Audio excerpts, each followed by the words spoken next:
You made it back. Thank you so much for joining us in our little corner of the internet again. I'm Johnny Bouchard. This is the 11% Pod. Man, my guest today is I'm trying to even think of how to begin to describe one of my favorite people on the planet. Tommy Tyekiff is with Global Strategy and Transformation over at Ticketmaster Live Nation. But full disclosure, we're not going to talk about any of that stuff today. We are going to talk about the adventure that was bringing Pavarotti to Tulsa, Oklahoma to launch his the North American leg of his farewell tour and everything that entailed before, during, and after the event. I will tell you, interestingly enough, one thing I did not know until Tommy and I were chatting, his first time in America ever was in Tulsa for this show particularly. And I remember the day I met Tommy because I thought, this guy is as cool as they come, and he's just laid back and doesn't get worked up. Impression that would prove to be true during the process. But I'd never wondered, what if Tulsa, Oklahoma was your first exposure to the United States? And we talk quite a bit about that. Tommy has held so many roles with major industry players, the largest players in the world, and has managed to stay the same wonderful, sweet, knowledgeable person that he ever did, or ever was, I should say. I was so blessed to be able to interact with Tommy early in my career. We've stayed in touch. When I'm in London, he and I get together. If he and I are in the same city in the States, we get together. It doesn't happen that often, to be fair, but it does happen when we can. And when we sit down with this conversation, I told him, I said, man, so many things that have become legend of the Pavarotti show, I'm like, I want to make sure this is really the way it happened. I was making my memory, which is 53 years old now, wasn't playing games, with the rest of my mind. And I think we kind of worked it out that yes, actually, most of my memories were strong. There were a few things that I wasn't aware of. Sometimes things that go on behind the scenes, but obviously in 2005. I like to think Pavarotti's farewell tour coming to Tulsa was a pretty big deal. And one of the shows of my career I get asked about the most. So I thought Tommy is around my age. I won't insult him by implying that he's, as old as I am. But so we kind of had our career trajectories kind of mirror each other to an extent. And we've kept in touch over the 20 years. And I said, hey, would you sit down and have some laughs, because we tend to have a good time when we're having a conversation. And we sat down and we did. And there is a lot of industry perceptions that are true of the touring life and the live concert industry. There are a lot of perceptions that aren't even remotely true. And there are some that you never think about. And I asked Tommy, I'd heard of that at one point, Tommy was on the Pavarotti tour. Tommy was carrying some flour for Maestro, because Maestro liked to do his own cooking. When you did a show with Luciano Pavarotti, you set up a kitchen so he could cook his own meals. And the flour that was in a baggie in his luggage was mistaken for something else. And I asked Tommy to walk us through that story. And Harvey Goldsmith's reaction afterwards was so stereotypically Harvey that I still laugh thinking about it to this day. So this is going to be a fantastic episode. Thank you all for tuning in. And I say, let's dive into it. This is Johnny Bouchard with the 11% Pod.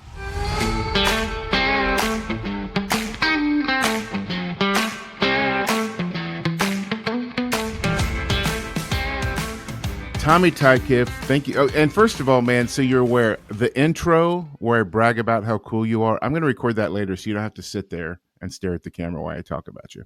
But I was up for that. thank you so much for taking the time, man. We're going to have a fantastic chat. And as always, we start off with the top 5. I have business cards. I have printed cards up. That's how serious I am, man. Top 5 factoids about Tommy Tyekiff that may or may not be true. So, number 1, here we go. Over the course of his career, Tommy Tyekiff has played leadership roles in such entertainment-based companies as Live Nation, Ticketmaster, and Ignite Music and Entertainment, to name just a few. That is true. Is that true? That is authentic. We're not even going to talk about that much about that stuff today, but it's good to know. Number 2, and if this one is false, then it's on me. Tommy Tyekiff was once refused service at a Sonic drive-in in Tulsa, Oklahoma, not due to his actions or behavior, but because he was not in a vehicle at the time. It was a learning experience, and it is true. I remember coming back to you. I remember walking back to the hotel. Are we going to talk about this later? Because you spoke about rabbit holes. I mean, we will go down a rabbit hole, because my visit to Tulsa with Pavarotti was my first ever visit to America. And the whole thing was a baptism of fire. It was like maximum America. And it's like I lived all of America inside 12 hours. Inside of the first, I remember you were so like genuinely, like you're telling them, but I'm standing right here. You can see me. I just want to order some food. And they were like, no, sir, you're not in a car. The guy behind me was in like a stretched wheelbase F-150. And it was like, dude, what are you doing? And I was wearing a suit as well. Walking over a Walmart, by the way. We may dive into that. We'll see. Number 3, Tommy Tyekiff was invited but declined to participate in the smash single and global fundraising phenomenon, We Are the World. I wish that was true. I will tell you. It would have been awesome. So I ask that's the one question that I ask every person on the podcast, except Harvey, because I thought Harvey might actually, like, I'm hoping to find somebody organically who somehow participated in it at some point. But I figured Harvey was probably involved in some level. So I did a different question for him. 2 more, man. Funny. Okay, so we're two for 3. During his tenure in the entertainment industry, Tommy Tyekiff has worked with artists ranging from Jeff Beck and Andrea Bocelli to Kylie Minogue and Yusuf Islam, Cat Stevens. That's it. And that's just scratching the surface. Had a lot of fun as well. That's just scratching the surface, I know. Last question. Tommy Tyekiff was once detained and held under suspicion of smuggling in illicit substances, only to be released when authorities realized it was Italian flour used for cooking. You got to walk us through that before we dive. It was farina. Yeah, that's absolutely right. We were flying. We were in Central America. We did a lot of concerts in Central America for some of them were like private corporates, and this particular one was for, I think it was an oil business in a place called Coatzacoalcos, which is in a really central part of Mexico, where Penelope Cruz and Salma Hayek, I think, both come from that area, because they both came to the gala dinner afterwards. But when we left there, we flew direct to, I think we flew to Veracruz or somewhere to transfer to Mexico City. And we were in a jet, and it was quite rare that I would be on the same jet as Pavarotti, because normally they were just like 6 of them, and then we would fly on a different flight. But on this occasion, we were all sharing the same plane. And as a kind of like, as the process has to go, they had to check someone, because obviously you're not going through regular customs on a jet. You're not going through regular security. So like 10 of us walk onto the jet. And security guys, you've got to bear in mind, this piece of air traffic between Coatzacoalcos and Veracruz, that's like one of the most heavily policed bits of air traffic on the planet. Like, most like illegal white substances have been, like, there's a good chance they've done that particular strip. That's Cartel Central right there. So like, right, we've got to check someone. So before we got out of the car, Pavarotti said to me, he said, "Tommy, do you mind if you just carry like a couple of my bags?" I'm like, "Sure." Like, been living with the guy for like 3 years. Yeah, fine. So he gives me a red bag and a black bag, and they're wheelie bags, but I carry them anyway because they're quite heavy though. I remember them being quite heavy. And we're just literally walking from the plane, from the car to the plane, and this dude in like full army fatigues and a machine gun's like, yeah, you just cursory check here. Can you like, is that your bag? And I goes, yeah, I mean, it's for the purposes of arguing, yeah, it's my bag. He goes, cool, can you open it for me? So I kneel down on the tarmac, and it's like a zip thing, and it wasn't locked. So I just unzip it and I open it up, and the guy's standing over me on the tarmac, and it's like baking hot heat. And I look down in this bag, and there are these three like perfect keys of white powder, and I'm like, Are they this is not. were they like wrapped up and taped up like they would be in a movie? They were like. I mean, dude, they're like blocks. I mean, I don't, it's like if you watch like Carlito's Way, it was pretty much like the picture.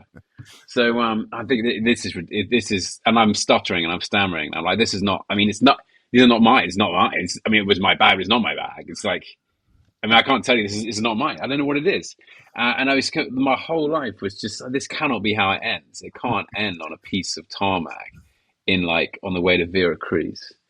And I look at the plane, and Thomas Wrights, the tour manager, he's like rushing down the steps. He goes, everybody calm down, everybody calm down. It's not what you think it is. Just check it. And Harvey calms down as well, and everyone's like trying to calm the panic.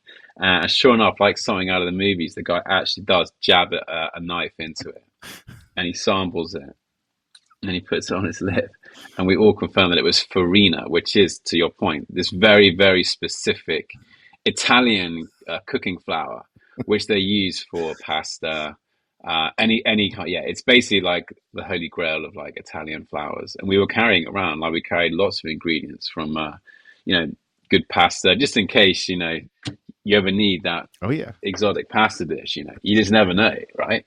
And prosecco, we used to. There was always prosecco, and it had to be kept cool the whole time from the jet to the hotel.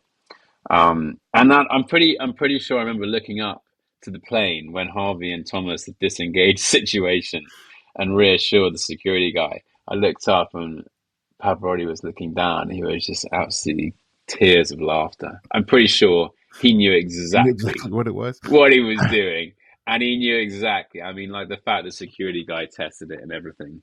I'm pretty sure the whole thing was teed up, but yeah, that's dead. That's the truth, man. That I will tell you, man. Twice in my travels, I claimed something that wasn't mine, and I'll tell you why it happened twice. The first time, the country we were in was assessing a huge fine, and we assumed that's what the government was after because it was cannabis, which is acceptable here in the U.S. And I said it's mine, and it was like the equivalent of about a $6,000 fine, which the artist paid, and we went on our way. And I thought that would be the norm. And when it happened a second time, which was the last time, they approached it differently. The second time, we wound up, they were holding us, and we wound up working out a deal where we finished the concert, and we couldn't even go back to the airport because a different border was closer, and we had to leave the country right away after the show. Yeah. And make arrangements there to fly out of a different country. And after that, I started telling anyone I was working with, I'm not going to take any rap for anybody because it's not. Yeah. I'll pay a little fine and you'll be fine because it was. But that's the problem. It became like for me, it became like an ongoing joke that I was like the drugs mule, and Harvey would like habitually every time we walked through security, but Tommy's got the drugs. Harvey, it's not. And like we would be in like in Dubai or somewhere where like that stuff just not funny. Yeah. Like, yeah. Oh man. So everybody out there listening, Tommy and I first met. We launched Pavarotti's farewell tour in North America in September of 2005. And if memory serves, it was about like summer of 2004 when the conversations were kind of starting. Yeah. And I had a lot of people, Pavarotti was the first show for me where I would hear other people I've never met talking about the efforts they put in to get the show here. But I had sent an offer in to Terry Robson, who was listed Yeah. as Maestro's manager because he didn't have an agency or an agent. He just kind of worked through her. Yeah. And I don't know, like 6 or 7 weeks later, I got a call from Harvey. And of course, we all know who Harvey was. And then we started the advance in the show, and show day comes and you all get here. But I don't remember the advance team getting. I do remember when Maestro landed because everybody was upset because George Bush had flown through New York City and the flights were all delayed. And so it was like an hour or two late getting into Tulsa, and everybody kind of came in a cranky mood. And our team, man, we had Thomas Wrights, who I last worked with Thomas on Black Sabbath, but I know he's with Motley Crue now. He's working with them. Yeah. Martin Hube. It's an obvious career progression, right? Like right. Pavarotti. When you go from Pavarotti to Ozzy Osbourne. Yeah. And I know at one point he had Nelly Furtado along the way, which, again, 3 artists mentioned in the same. That's right. Martin Hube was security. Was he the security guy? Yeah. The first guy to ever, and the only guy of all the years I've been doing this, the only security person to say, if I run a red light, run it with me. Don't stop. Just follow me. Like, I remember thinking, how many times? Martin's incredible. I've seen him a couple of times. I've seen him a couple of times over the years. We had some wonderful times together. He's a brilliant guy. But he was no nonsense when it came to security. He told me a story with a different artist. I won't name names, but they were in a car and they were being pursued, and they just couldn't shake this particular paparazzi. And he was really, like, the paparazzi was really hassling the car and putting them in an awkward situation. And the way he told the story is that they literally drove the lead car to the side of the road, and sure enough, the paparazzi was straight out of the car with the camera, snap. And Martin did that thing you see in the movies where he just walked in through the passenger window, took the car keys and chucked them in the river over the bridge, got back in the car and drove off. They actually did that. What a legend. Man, if anybody, and it doesn't come up every day, but when somebody asked me to describe Martin one time, I said, imagine Jason Statham, but not as lighthearted. Like, he's much more serious when the security stuff comes around. John Pello, of course, legendary sound engineer, was there. I think lighting was Dave Hill. Is that right? That's right. Yeah. Who I knew Dave because he was working with the Stones. Like, he was kind of, legendary on that side. And AC/DC. Of course, yeah. In fact, when I did AC/DC 4 or 5 years later, he was with them, but like, we didn't have a hang or anything because they just kind of came in that day and went out that day. And then, of course, Maestro, of course, Harvey, Leon Maggiera. Pavarotti. Leone Maggiera, he was our conductor. Whose notes and orchestrations we're definitely going to be talking about. Yeah. And then who else was Edwin Tinoco, who reached out to him on Facebook just a couple days ago and said hi, and he and I are chatting a little bit. And wasn't there? Did Maestro have another assistant? Veronica, that's right. Yes. Yeah. Veronica, lovely Veronica. Yeah, it was a wonderful team. The whole. It was my introduction into, it's like my first job, dude. I mean, I was straight out of college. I just got really, really, really lucky. Maybe we'll talk about this later, but I was 22, just turning 23, when all this was unfolding. And, we went off on that amazing American tour, and you were like, to your point, you were the launch concert, and, you're kind of like an outsider. Yeah. And like, I say this in like, I mean that as a compliment. Like, it was, you weren't Live Nation or Clear Channel at the time. You weren't like any part of a big promoter. You were an independent promoter. But Harvey is, his integrity is absolutely sacrosanct. That is like the utmost. And I think he saw that in you as well. And he had absolute respect for your straight talking. And, Harvey's always willing to take a risk on a new person when he's got confidence in them. And that's what you were all about. That's how we wound up in Tulsa, dude. The funny part is That show was obviously what 20 years ago and then some now, a very early step in my career. And I still tell people to this day, the fairest deal that I've ever done was that show, because Harvey really is about being as fair as he can, especially to an independent. I Yeah. mean, the artist was paid what he was worth, and everyone on the staff was, but it was a really fair deal where everybody could benefit from it. And I asked Harvey. It's funny. I asked him twice. Once when we were in London a year ago or so, and you and I got a chance to catch up. And I said, "Man, why did you come to?" And he said, "Man, Johnny, I knew I could tell you'd done your homework, and I really wanted to work with you, and it was going to be fun." And then I asked him when he was on the podcast about a month or so ago, and he said, "I just thought Tulsa would be fun. Like it was a whim. Like we weren't really planning. This offer came through for Tulsa, and we thought, well, that's kind of odd and new and something different. Why don't we wind up doing that?" But it was a fantastic, obviously, experience for me, and it started with everyone landing in Tulsa. But do you remember? Not a lot of luggage was lost. Yeah, I mean, you said that we were cranky when we arrived. I mean, we were cranky because everyone on the commercial flight, the luggage was delayed at least. Yes, and folks listening, you have to keep in mind, Maestro's team was international from multiple countries, so it's not just, oh, I don't have a toothbrush. It's medications that weren't available in North America. It was Yeah, things specific to folks who'd been on the road forever. Um, yeah. and I'm assuming the luggage was recovered. I don't even remember if that was. Well, I think he used to love flying with Lufthansa, which is the national airline for Germany, because he was convinced they were the best pilots. Let's leave that just where it is. Yeah, we'll just. But so every Monday, I had to fly to like Hamburg or Frankfurt, which are the two main hubs for Lufthansa in Germany, and then we'd fly out to wherever we were going on the next leg.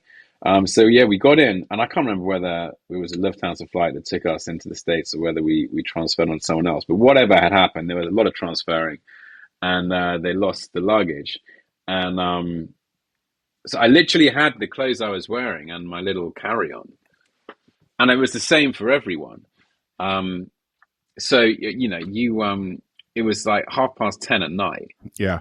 and we were like, well, what do we, I need like a toothbrush. I need like toothpaste. I want some like some pants and like, underwear, like socks and stuff. And like the only place that was open was, you said, let's just go. There's Walmart. There's a Walmart. So I was like, I don't know what a Walmart is, but let's go there. So me and Martin and I think Dave Hill, we got in the car and we went to Walmart. And I've been in America for like an hour and a half at this point, and I'm at Walmart in Tulsa, Oklahoma, and it was the most overwhelming experience of my life. I have never, and to this day, I have never ever seen a shop so big. It was like, I mean, it's like an aircraft hangar on steroids. It was just huge, and there was just no limit to what I was like. All I wanted was some socks, and it's like a socks Oh section yeah, which goes thousands on and like all the, thousands. yeah, and you had like a buggy to drive around Walmart in. It was that big, and so I think we were in there for about 2 days, and then I got some socks, and then I think the luggage did turn up, but the later problem was the music, which we'll get onto. It. By the way, it should be noted the buggy that Tommy's referring to are the automated wheelchairs for disabled people. Yeah, I didn't mean that to sound derogatory. It's just that when we were there at like midnight, um, I don't know whether Martin got on one. Maybe he was clowning around. I'm not sure. Oh yeah, there was. Maybe I got on one. I heard from the GM. Now, everybody listen, this is the Walmart at 81st and Lewis, so it's extra special anyway. I heard from the GM that they're having races up and down the aisle, and the funny part is the GM calls me to say, "Is that okay?" And I'm like, "It's your oh, yeah, fine. I don't care one way or the other. It's by all means let them race. It's been a long flight. It's been a long day." Had I seen someone that needed it more than Oh me, yes. I definitely would have handed it back, just for full disclosure. Well, I don't want anyone coming after me for this, it John. was It's a long time it ago. was 12:30 a.m. It wasn't like the store was packed and full. It was Yeah. Walmart. So we got there and we'd had to put together an orchestra. I remember when the phone call Harvey and I had when he said, "Can you do a 66 piece orchestra?" And I said, "Of course we can." Even though the Tulsa Philharmonic had gone bankrupt a couple years before, we're getting those, Details. yeah. And I once a year, maybe once every 16 months, somebody will call and ask about the Tulsa City Orchestra because that's what it was listed in the program. And I have to explain to them that it was put together like Wednesday before the show and broke up after the show. But real quick before we dive kind of into the Pavarotti stuff specifically, man, I have you and I have never had this conversation. How did you wind up with Harvey? Because that's in our industry. I mean, you're starting off with the highest level that you could. I mean, and I assumed it was kind of a baptism by fire, like it was, man, sink or swim, hit the ground running type scenario. Knowing Harvey. Yeah. Well, I actually I'm a failed jazz piano player, Johnny. I wanted to be a professional piano player. Um, but I don't think I was ever like really good enough. I was at a point when I was 17 and I kind of wanted to go to the London Guildhall to do performance jazz, but I wasn't good enough at that point. And like honestly, I'm a good piano player, but I'm not an incredible piano player to that level. And I found that playing the piano in bars, I wasn't gonna truly make the sort of money that I wanted to make in life. So I was sort of a bit down on like ever being able to work in the music business. So I thought, sod it, I'm just gonna go and get rich. So I actually won an internship working for an investment bank in London. I was working in corporate finance, and this was when I was. It's quite common to take a gap year in the UK, like between your high school and college. For sure. So I was on this gap year, and I was working for 7 months at this investment bank doing corporate finance. And quite honestly, I did kind of enjoy it, and I could have seen myself doing it for the rest of my life. But a lot of the people that I was working with in corporate finance, they're probably about the same age that I am now. And they said, Tommy, you seem like a nice, young, ambitious, bright guy. Like, don't do this. Like, it will make you miserable. Like, we're all miserable. And I was like, hey, guys, you kind of got really nice stuff, like yachts and stuff. And they're like, yeah, but, we got husbands and wives all over the world that we never see. And, honestly, it's not your thing. So that was like, I was in this place. I was like, well, I don't know. I don't really know what to do. And my brother worked in the music business. He was working for the labels at the time as an A&R guy, and he's wonderful, my brother. And he got me some work experience for a guy that managed a band. And it just so happened that I had 3 days work experience for this guy that managed a band, and he was working in an office on Newman Street in Soho in London. And it just so happened that Harvey Goldsmith actually owned that office. And Harvey, being Harvey, just assumed that I worked for him because I was in the same office. Yeah, that does make so. Like on like day 2, he's just like, right, what do you do? And I was like, I'm just. And before I could even finish the sentence, right, I need help on this. And he would just throw me a piece of work. And one particular piece of work he gave me on that first day was he'd been approached by TBWA, an advertising company, to. Sorry, this is the longer story than you anticipated. You tell me to shut up. Not at all. Keep going. I'm loving it. So Harvey, he'd been approached by TBWA, this advertising company, who were doing a TV commercial for like this new Nissan Micra, small city car. And they kind of gone to him because he had lots of contacts with publishers. And this is back in like, year 2000, so a long time ago before like sync agencies and stuff. So Harvey's like, Tommy, can you just get on the phone and find someone that can do the soundtrack to this thing? And I hustled around, literally calling up managers and agents. I think we spoke to Paul Oakenfold's management, and we ended up getting a soundtrack put together. And TBWA were over the moon. Inside 3 days, they pretty much had someone to talk to and had a deal done, and that was the soundtrack taken care of. And Harvey was like, Tommy, bloody great. What? Like next week, I want you to do this. And I thought, Harvey, I don't actually work for you, mate. I'm actually still at university, and I'm going back to college next week. And he said, you always keep in touch. Come back during the holidays. Come and work at some gigs. We've got festivals, we've got concerts. Come, stay in touch, and maybe we'll do something together. So I always stayed in touch with them throughout university, or college, as you guys call it. And I did go back and I did work at festivals and various. I remember I got sunstroke working on the gate once at his Fly to the Past festival at Blenheim Palace. That was my sort of battle scars because I was properly sunburnt. He was like, "Good boy, put in a good day's work."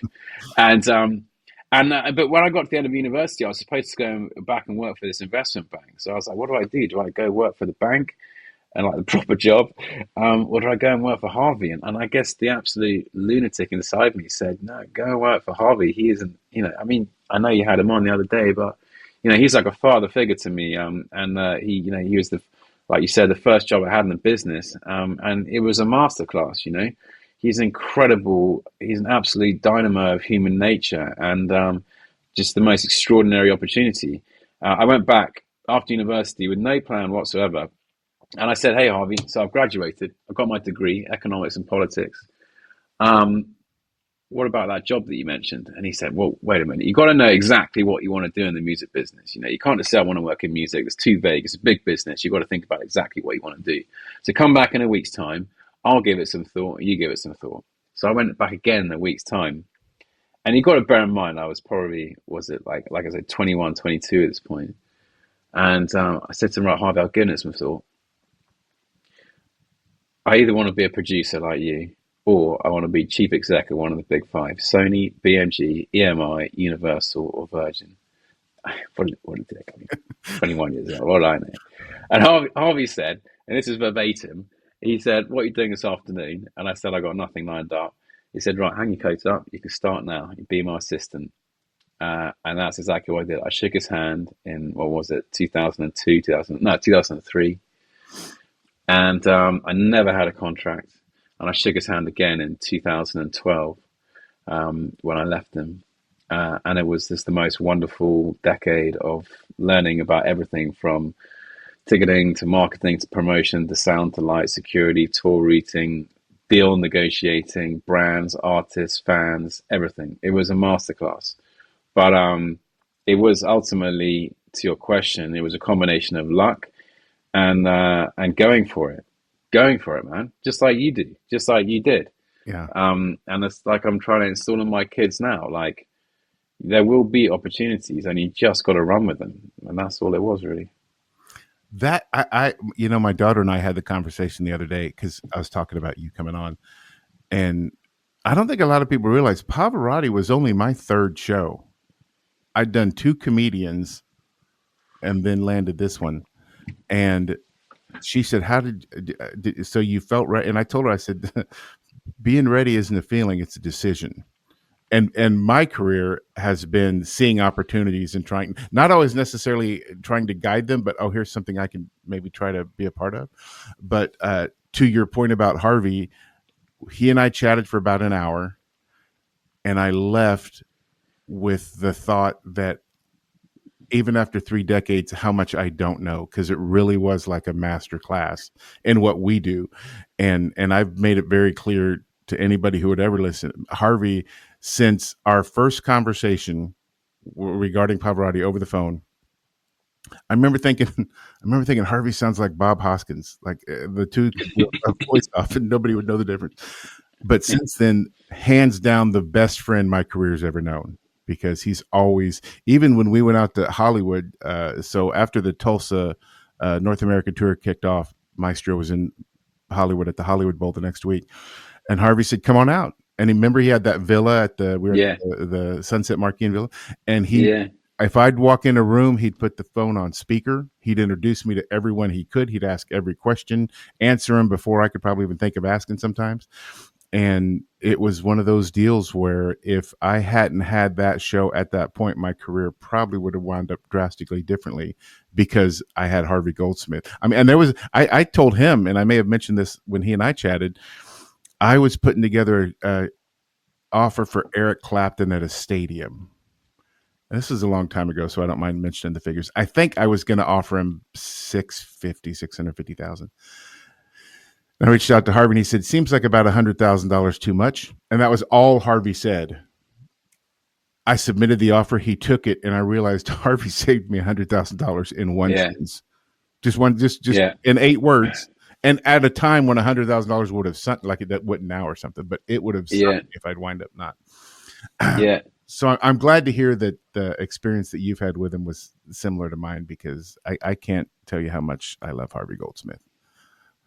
With Sure. I mean, yeah, yeah, with that said, I only, and because this ties into Pavarotti, man, and I was never the brunt of Hurricane Harvey. I saw Harvey frustrated and upset, but never with me directly. But boy, when when we were trying to track down that luggage, and Harvey would call the airport, and they're saying, there's nobody I can put you in touch with somewhere else. It was like Hurricane, it was like, oh, okay, this is an F1. Oh, now it's an F2. yeah, Now it's an F3. yeah, yeah, And I remember he was genuinely flummoxed. So you mean to tell me there's no one you can talk to? yeah. And he said to the person, if I were calling to tell you, I think there may be a bomb on the plane, there's no one you would be able to talk to. She's like, no, not at all. I'm just. And they're like, "Are you saying there's a bomb on the plane?" Exactly. No, Right. no. But if No I one's were, saying that. if I were to have been saying that. But the man, obviously, the one of the points that I want to talk about, because when I tell people we were close to canceling Pavarotti, I don't think people realize how close. And Harvey and I laughed about this when we chatted. So if you aren't aware and you're listening, we found out that the orchestrations had been lost. And one of the moments I remember the most was because Tommy, you were the one who was charged with letting me know what was going on. You came up, we were in the hotel, and you said, in as flat and even of a voice as possible, you said, "Hey, Johnny, mate, two quick things. Number one, the orchestrations may be lost, and we don't know where they are or how to track them down. And the copier in the business center is out of paper. Like, would that be at the front desk, or would that be?" And I said, the orchestrations are lost. And you said, "Yeah, mate. Or do we need to go to Walmart to get paper, or is there do you have some paper here?" And Yeah, I remember thinking, the crux this entire show is revolving on, and yeah, something I could buy for $5 at 16 stores. yeah. Block radius. Uh, I mentioned this when the 20th anniversary hit, and somebody asked me, "Did the orchestrations ever turn? Did they ever?" I remember you telling me we'd heard they were at the depot in Toledo, DHL. They That's a good question. I don't remember. I don't think. I don't think they ever. Well, no. Wait a minute, because well, we'll talk about how we got a substitute set, but the yes. original set, I don't know where. Maybe it's in that, like, that warehouse in Indiana That's Jones. right. It's like Just tucked goes away on with and like the on. Holy Grail somewhere. Somebody asked me, and I Um, said it could still be sitting in Toledo. I mean, realistically, it could be yeah. in a warehouse somewhere. I But mean, it is a tremendous timestamp on how we touring in itself has evolved, because when you reflect back, it was a massive single point of failure. I mean, the fact that we had a single chest of music. So for anyone tuned in unsure what we're talking about here, this is literally the physical sheet music for every member of the orchestra. It's a 66-piece orchestra. The concert is like an hour and a half, 2 hours long with the interval. So for each musician, it's the best part of probably 60 sheets or 70 sheets. So a proper sized booklet. And because it was a kind of extracts from different operas, it wasn't a single thing. It was, you'd have pieces from different operas, different classics. So it was different shapes and sizes, and it had to be meticulously organized. We actually did have a professional touring music librarian that Harvey, being Harvey, said when he found out that I could read music, he was like, "What, could you just do that job?" And I was like, "Well, I mean, technically," he goes, "Right, that's fine then. It's job's yours." Tommy's new Before I library. really had time, before I had chance, like, actually, I don't really know what I just signed up for. So it was a big gig just to keep these things organized. And then, but the way it'd work is that we'd fly in on day one, acclimatized. Day two would be rehearsals, and day three was the concert. And then day four, you fly out and then do the whole thing over and over again. But there was no margin for error, because we never sent the music ahead of time, because we only had that single set. And when we did arrive on location, it was pretty much like straight to the rehearsal venue the next morning and get set up. So yeah, it was when I said it in a calm manner, that's because I knew that Harvey was gonna absolutely freak because we didn't actually have a backup plan. So you refer to a copier. Actually, it was actually a fax machine because my plan Yes, in it my was. 22-year-old naivety was that the nearest set that we knew of was in Vegas. Hmm. Thomas Wright's business partner had a second set. And I was like, maybe we could fax. Like, I can just sit next to the fax machine for like a day and a half. All We had day, all 18 night. hours. Yeah. Yeah. But the fax machine in the business center, I mean, it was like an inkjet, and it was coming through at like I think one sheet was taking about 4 or 5 minutes, and And it the wasn't. It quality. was like that. It was like fax paper as Yeah. well. Oh yeah, It was that like super plastic. thin, like on a big Yeah, roll. Yeah. yeah. So Harvey came down after I'd been in there for like 3 hours, and he goes, "Tommy, how many sheets have you got?" And I was like, well, we've almost got the violin third section up to the second piece. He's like, how many pieces are there per concert? And I was like, about 18. He said, right, how many sections are there? I said, well, it's a 66-piece orchestra, and that makes up probably like 15 sections. He goes, right, so basic maths, it's going to take you 15 days. Right, okay. He goes, right, what's the next plan? I said, Harvey, I don't know what to tell you. Like, the nearest set is in Vegas. Like, I don't know I don't know how you get to Vegas and back inside like 6 hours, whatever it was. So maybe you should pick up from there. Yeah. So when if memory serves, hey, the orchestrations are lost. And again, these orchestrations had Leona's personal notations on every single piece. Yeah. And I think Harvey or Thomas's partner had, and I think those were the only two sets, as I understood it, was the ones we had and the one that was out in Vegas. And this was the show's Saturday, and this was Friday afternoon, Friday evening, when we're like, Yeah. holy F. Everybody else kept their four-letter words under their breath. Mine were certainly over my breath, I think, at that point. And I never had to ask Harvey, because my concern was if we have to cancel, who's eating what? Because if it's just me, I'm gone.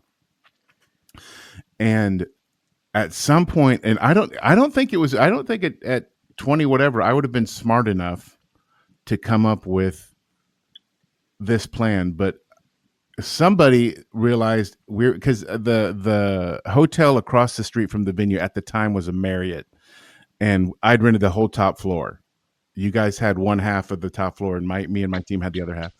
And somebody said, if there's a Marriott in Tulsa, there's got to be one in Vegas. And yes, of course they've got like 58 properties in Vegas. And I do remember Harvey saying, get us someone. And they said, who? And he said, I don't care. Just get us someone. Anyone. Anybody who works there will work. And man, this is where you may need to jump in, because I think we called a hostess maybe. And the deal was, hey, if you want a story to tell your friends, like this box containing music is going to be there in an hour. The jet will be ready in like 2 hours. You got to come straight here. I remember one of the things being, she had to hold the box the entire time, or in the seat next to her, like she couldn't check it anywhere. Yeah. It was, I think, because Pavarotti had like a suite at the hotel. Mm-hmm. You have to remind me, what was the name? It was a Marriott hotel, was it? It was a Marriott, and we'd even remodeled the kitchen in case he wanted to put in some of his own flour. Yeah. Yeah, you had that special toilet also. Oh yeah.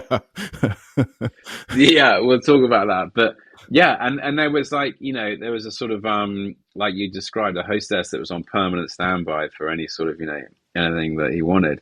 And I don't think at any point they considered like, do you want to go to Vegas on a private jet, pick up the sheet music and come back? Like literally, you will get on the jet, you will land, you'll be handed a chest of music, and short of being handcuffed to that chest, you just got to guard it with your life and bring it back. Otherwise, none of us are doing a concert tomorrow, and we're all going to lose a ton of money, Oh yeah. and it's not gonna end well. Um, and I think it was a guy actually, but his first question, it was a classic. We're like, dude, do you mind? Like, do you want to go on a private jet to Vegas and back? I mean, of course, he was like, yeah. Well, who would not? Wait a minute. Wait a minute. Can I bring my Can I girlfriend? bring my We're like, girlfriend? That's exactly it. we're like, whatever, dude. Knock yourself out. So the guy and his girlfriend, they jump on the jet and they fly to Vegas, pick up the music from Thomas's business partner and haul it back. I don't even know how long that journey was. How long is that flight? It was, I think, just under 2 hours one way. I think it was like an Yeah, hour. It was like an hour 52 because this solution was created the morning of. I mean, it would literally, and again, man, correct me if I'm wrong. I remember we knew that they'd landed and gotten the music because Thomas's business partner had told us that. But yeah, there weren't like flight tracking website. I mean, this is 2005. The internet wasn't even as much of a thing then, yeah, and we weren't sure if they were in the air, if they'd gotten delayed, if they were coming, or if they weren't. And so, I mean, doors open in like 3 hours, and we're Harvey and I, and I think you were there. I know Thomas was. We're talking about the announcement to let people know we had to cancel the show because we weren't sure if it yeah, would work out or not. yeah. And It was touch and go. it was, it was, It was touch and go. But the show. I remember, he came in with the trunk, and it was just like I think Harvey did one of his sort of slaps on the back. It's like, well done, boy. It's going to be all right. And then it was all right. It and was amazing. It was a great gig. the amazing part throughout the whole time, not you, not John Pello, not Thomas, not nobody worked up, yelled, and screamed. At least not in any conversation I was a part of. It was just a deal of, hey, we No. know this is the issue. How do we make it work? Knowing we couldn't drive to Vegas and back because I was like, I could jump. Yeah. The thought of jumping on the jet never even crossed my mind because I was like, man, I could get in my car right now and be there in 21 hours, but that wasn't going to work. And then I think it was Harvey that said, okay, again, telling them you're going to land. It's like a hostage exchange. Like they're going to meet you on the tarmac, hand you this chest of music. It never leaves your sight or your side, and then you bring it back. And Yeah. and he did, and we got it. It happened, and I'm sure that I think there was probably some details like, oh, this one's in a slightly, it's been transposed a semitone higher, and I was like, shut up, Yeah, it's fine, it's perfect.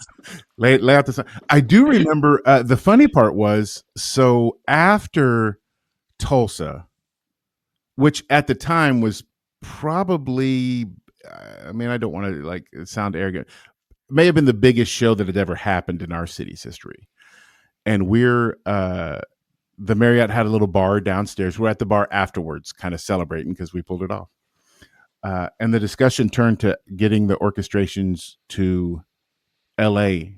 next show, and how is it going to happen? Because at one point I was going to drive out to L.A. and I was going to take them, and then I wound up flying, and I don't know how you guys, if you like bought It was fine because it was unusual that the scores ever went on a commercial plane. But it's fine because I think from then on it was all the private jet. So on the jet. yeah, Martin just had to suck it up in his German accent. I'm not carrying your fucking music, Tommy. I was like, dude, I think you might have to. Yeah, I think Okay. there's an option. Yeah. Man, and then afterwards, Harvey, he said, hey, what are you doing next week? And I said, man, sleeping, recovering. And he said, why don't you come out to Hollywood, hang out with us, relax, enjoy the show? Because even when the show's, when you do what we do, until the music starts, you're nervous. But with a show like this that I'd been working on a year, like it was going to take a while to come down. And I remember calling Sunset Marquis and Villa, and they said, we have no rooms available. And I mentioned that to Thomas, and he said, hold on. And my phone rang, and they said, hey, we have a junior suite available if you'd be interested. Oh, that's how it works. But when we went out there, and this is to date it for everybody listening. Harvey had a villa that was next to Brad Pitt and Jennifer Aniston's. They were together at the time, and they had the one next to him. Yeah. And for about 3 days, I'd go over, and he'd jump on a phone and, hey, this is Rob Light with CAA, or this is so and so. This is Johnny. Introduced me to Bill Silva and the crew out there on the West Coast, and just I mean, probably a good third of my career, but a good 75% of the big shows, like, go back to Harvey being who he was. Yeah. He was amazing. I mean, he is amazing. This his as a networker and as a person that makes introductions, that he unrivaled. Like, he is amazing. And like you said, like, he's so generous when he backs a horse, when he's into someone, and when he's got faith and frankly love for someone. The doors that he'll open, and the deals that he'll enable, quite honestly, are incredible. And you and I both have a lot to thank Harvey for in that regard, because he threw me in. Talk about deep end. I mean, he threw me in the middle of the ocean half the time. I mean, you can't forget that I was negotiating those talent deals, working with the likes of you and Bill Silver. And after LA, we went to Fort Lauderdale and Miami. And Harvey never said that I was like 23-year-old. Like, I think it was before the days of Zoom calls, man. Yeah. No one knew. I was young. And it was all because of Harvey. He was great like that. And you did a good thing coming out to New York, because you're right. It was Bill Silver promoting at the Hollywood Bowl. Mm-hmm. And at the time, he had this young upstart artist that he just signed, and he was probably about my age. It was Jason Mraz. Yep. And he was like, "Yeah, Tommy, come and meet Jason." I went to meet Jason. He had that Curbside Prophet song that had just hit the charts, and it was so hot, and it was just an amazing time, because we had a bit of a layover. We had like a 9-day layover after the Hollywood Bowl before we went to Fort Lauderdale. Mm-hmm. So you arriving, we did that show, and then we had a bit of downtime, and it was just such a great time that time with Pavarotti in LA, because he wasn't staying at the Sunset Marquis. He stayed with a friend down the road. I didn't the friend. Am I right? Didn't they own a major international network? Yeah. Okay, I was making sure we're talking about the same person. I was. Yeah. What I loved about the Hollywood Bowl is, I'm sitting there outside chatting with Martin and Harvey, and this limo pulls up, and the driver says, "Can we park back here?" And Martin points to me and says, "It's his decision." And I go, well, I guess. Like, I don't even know who's in the car, I guess. And then when Rod Stewart got out, Harvey said, "Rod, Johnny Bouchard. Johnny, you remember?" As if we hung out and been friends, ever had a hang in our lives. Hey, good to meet you, mate. And I realize, at 20 some odd years old, it's a surreal moment. You're having this conversation with Rod Stewart backstage at the Hollywood Bowl, Pavarotti. Were there any hiccups, orchestration size, in Hollywood or Miami? Do you know what? I remember as soon as we got back to London after that stint, the first thing I did was arrange for digital scans of all the music. And then from then on, it was all done via, we had a CD-ROM. Mm-hmm. This is before the days of, we send or whatever it's called. It was all on a CD-ROM, and you'd get the CD-ROM ahead of time. But no, I think, sorry to say it, man, but I think yours was the only time we had that glitch. Like I said, it was very rare that we'd put the music on a commercial flight. And it just so happened that FedEx. I've never sent anything by FedEx ever since, by the way. I'm jinxed on FedEx. Was it? I was thinking this is why we have. Was it DHL? I was just about to say, I've been cursing DHL since September of 2005 because I thought it was DHL. It was DHL. And I wish, but I think that was the problem, because I think they trade, like, they swap all the time, and they're all in bed with each other. So, like, we were trying to trace the DHL number, and then I know FedEx has got it at the moment, and that was half the agony. It's like no one really had no one a knew grip on where it where was. the last one. I wish I was connected enough slash rich enough slash had a documentary crew enough to go to Toledo, say where's your depot, where's your storage, where's your unclaimed, because I'm willing to bet. Somebody asked me this, said, did the music ever turn up? And I said, I don't think so. I know in Hollywood and Miami the second set was used because we Yeah, talked about it, yeah. but that's one of those things that you would have thought at some I think the second set was the one that we got scanned, and we never. I don't think that it ever got recovered. It's somewhere, dude. That there you go. That's like your next career, like tracking down like the missing set. It's a complete set. It's got Leonie Maggiera's actual pencil marks on every score. unsolved orchestration mysteries. Yeah. And then what I don't think a lot of people realized is I remember one of the greatest phone calls I ever got when you called and you said, hey, we're thinking of doing maybe 2 shows in North America in '06, maybe. Would you be interested? And I remember thinking, okay, obviously I haven't screwed up too bad. And I wanted to do one major market and one kind of another secondary or tertiary. And man, I know Boise, the Taco Bell Arena in Boise, Idaho, I was talking to, and I still laugh at the concept of Luciano Pavarotti at Taco Bell Arena. And maybe Chicago was the other city that I was trying to. And then we got the word that he'd gone in and they'd found some cancer and it wasn't gonna just kind of put it all on hold. But Yeah, things unraveled pretty quickly from there. That was why I have such fond memories of that tour because it was sort of the last moment until and until it all sort of it ground to a sort of horrific halt. Um, but yeah, we never got to go back. I think I'm right in saying that we did do Asia after that tour though. That was because we went home for a bit and then remember that was the summer of Live 8. yes, So we did Live 8 in Hyde Park that summer, which and, was at Harvey, and that was like and then we policed. that was less than 2 months before you Yeah, were Tulsa. I mean, yeah, it was leading right up to it, wasn't it? completely. So that was our summer break. That Harvey, did that little gig in between, and then there was America, and then after that we did Taiwan, all around Australia and China. We did the last time he ever sung Nessun Dorma, in fact, was in Beijing and we went right up to Christmas because I remember we were in Taichung in Taiwan on it was like late in December. It was like the 18th of December, like really close up to Christmas.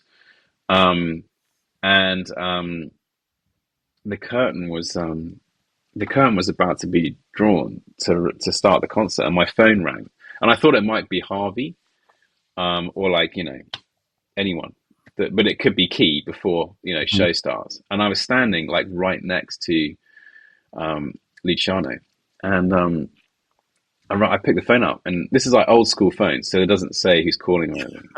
This is like 2004, whatever, and it was my mum. My mum is, she's kind of an eccentric lady. And she said, Tom, how many potatoes do you think you'll eat on Christmas Day? Because she's like a child, like Second World War rations. So she likes to ration, like she likes to cater for exactly. And I was like, Mom, I really can't talk. She goes, well, it's really important. I need to know how many potatoes. And I'm like, well, I don't know, maybe like three.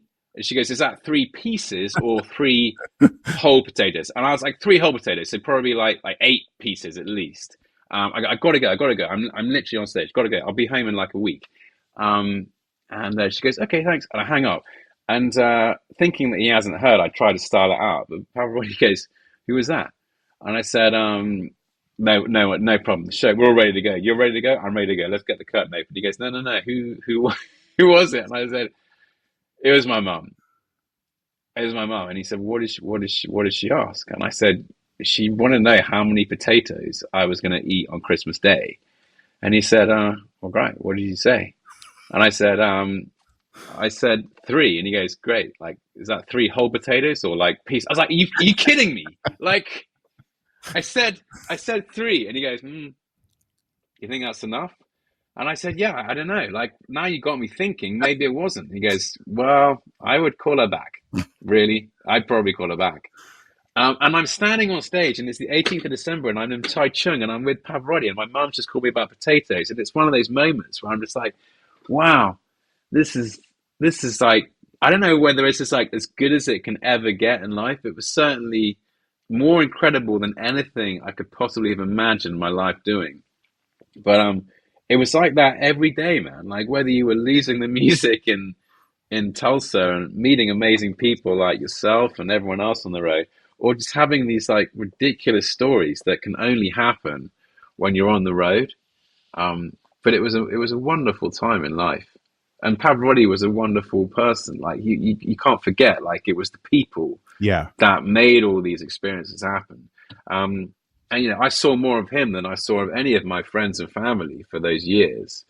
And he was like a sort of grandfather figure to me, and we just had a lovely time and went around the world doing some singing and eating some amazing food. Oh, I do not want to have to pause this conversation, but we have to. So stick around in 2 weeks for the second and final half of our conversation with Tommy Tyekiff. I'm Johnny Bouchard. This is the 11% Pod. We'll talk to you soon.